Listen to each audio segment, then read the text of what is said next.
Yo, what is up, guys? It's Pedro here. So today is a big day for the Washington Commanders. All the top quarterbacks are going to be in the building today. They're also meeting with about 20 different draft prospects. So a lot of different updates in this video. I'll also talk about what this means for who they're going to take at 2 and much more. So make sure you guys stay tuned to the end. Going to be talking about this innovative way Adam Peters is doing this. If you guys are new, make sure to subscribe. Trying to get to 13,000 subscribers by the end of April. It's going to be tough, but it's free. Go ahead and do it. It helps out a ton. And hit that like button and that notification bell as well. All right, so this is a very important video. A lot of information will be covered in this video because, yeah, we have a lot to talk about. So the top quarterbacks, Jayden Daniels, Drake May, and JJ McCarthy will be in the building today, along with Michael Penix either tonight or tomorrow. And there's a lot of different conflicting reports on are they going to be doing these meetings together or separately, but they're all going to be in town at the same time. So they're probably going to be interacting with each other, which, makes it a little bit uncomfortable for them because, it's a weird situation where you're kind of competing against the other guys that could possibly get drafted at 2. But I like that. See who's the most comfortable in the uncomfortable situation. I saw someone, I think Steve, put that out on Twitter, and I like that. And I like the way they're doing this. Adam Peters is going to be there, Dan Quinn, and I'm sure some other people. There's no way Cliff isn't going to be there. Josh Harris is going to be in attendance as he continues to observe and support New Washington leadership. I'm fine with that as long as he's not really giving any input or, as long as he's really just observing and seeing how his guys are leading and seeing how the process works, maybe how he has to adjust it in terms of bringing in new people, additional people, not saying that he needs to fire anyone or stuff like that, but just saying, okay, maybe we need a certain new analytics guy or a certain new whatever guy like they've been hiring. So I don't have a huge issue with Josh Harris there. It's fine. He paid a lot of money, whatever, 6, 7, I forgot what it was, billion for this team, and he has the right to be in the meetings. But yeah, Adam Peters, this is the way they're doing things is, again, it's pretty innovative. Even though the 49ers did it, he's kind of changing things up a little bit. But all prospects are going to be 20 prospects are set to be in Ashburn.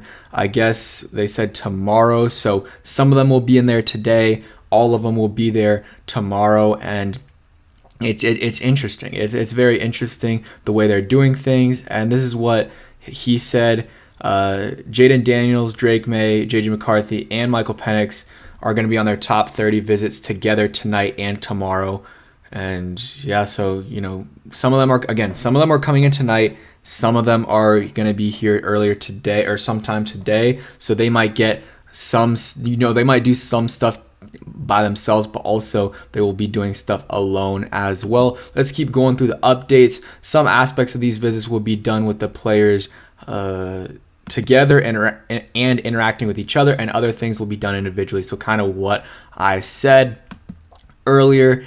And Jayden Daniels is already at the facility, I guess. This is what Kime said at 11:32. Drake May and JJ McCarthy will arrive in town tonight and visit Wednesday. They can meet with them separately, react accordingly. So you kind of start to see, and again, I trust Kime, but you start to see a little bit of different reporting here. Some people saying they're going to be here to, they're going to meet with them tonight. Some people tomorrow. Some people saying they're going to meet together. Some people not. So that's, if they can't even get the meetings correct, they definitely don't know if everyone's reporting differently on the meetings, we know that they don't completely know who the Commanders are going to be taking at number 2, which is good.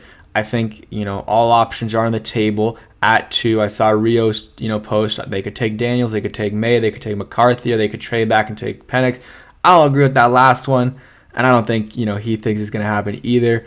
But all the other ones I could see happening. Still think Jayden Daniels is the pick. I think he should be the pick, but would not be surprised at all if all this Jayden talk is just a smoke screen and they take Drake May. Or I would be a little bit surprised though if they took JJ McCarthy, but not completely shocked. I will not be completely shocked at all. Let's go through some other things. Houston. Christian Edge, Jalex Hunt, who's had visits with the Patriots, Broncos, Texans, Jaguars, and Eagles. He will have a meeting with the Commanders, one of the 20 players-ish that is expected to meet with the Washington Commanders. And yeah, this is the final stretch. So I really strongly believe after this, they're going to, after whatever, Thursday, whatever, today is Tuesday, when they finish the meetings on, Wednesday, I think by Thursday or Friday, they're going to have a good idea, or they're going to know who they are going to take. They should know who they're going to take by then, because you've been known who the Bears are going to take at once. So you basically are the start of the draft, and you've had all this time to pick who you want. I think they should have the pick and start to really figure out what they're going to do with the second round picks, if they're going to trade back into the first, who they want to pair with their young rookie quarterback, in that late first round or early second round, if they decide to stay there in the second. I think that's what they really got to figure out in the next week or so, because they should know who they're taking at number 2. And what I've been saying this whole time, whoever they take at 2, I'm going to trust it. And I want Jaden, but if it's Jaden or Drake, I'm going to feel good about it, and I will be supporting them until they give me a reason not to. If it's JJ McCarthy, I'm going to still support him for sure, and I'm going to give him a chance. Maybe not as, obviously I'm not the one making the decisions, but in my mind, maybe I'll give him a little bit of a shorter leash than the other two. In terms of me thinking, they're a franchise, or he's a franchise quarterback, but I'm still going to trust and believe in him. And I know he's a talented quarterback, and he won a national championship. He's a solid prospect for sure. I just like the other two, and I guess other three if you include Caleb Williams, a decent amount more than JJ McCarthy. But hey, we're in a good position here. It's the final stretch. There's a bunch of rumors, and at least this video, what I'm doing right now, I mean, some of it is rumors, I guess, because there are conflicting reports, but most of this is stuff that's going to happen, and we can actually try to get things out of it. And 20 prospects. So I'm going to make a full video maybe tomorrow or Thursday going over all the prospects the Commanders are visiting with.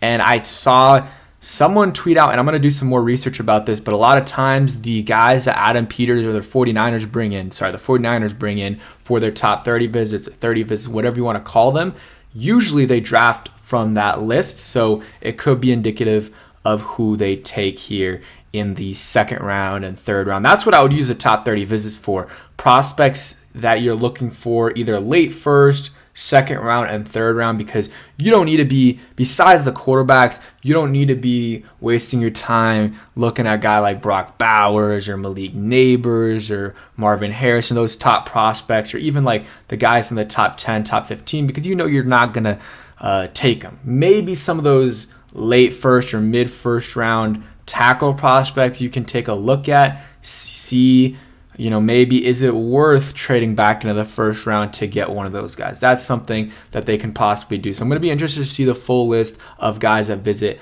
today and tomorrow for the Commanders, but the top 3 quarterbacks visiting, that's important, and we're going to see, if anything crazy happens. I think their decision's pretty much made, but maybe, if I've talked about this a lot, if something crazy happens, then maybe that could change their decision on who they want to take at number 2. But I believe this is their, them doing their due diligence, making sure they see how each guy stacks up against the other one, seeing their strengths and weaknesses, and again, maybe putting them in a little bit of an uncomfortable situation and seeing who's the most comfortable in the uncomfortable situation. But yeah, that's it for today's video. Hope you guys did enjoy. If you did, hit that like button, subscribe, and I'll see you guys next time, and peace.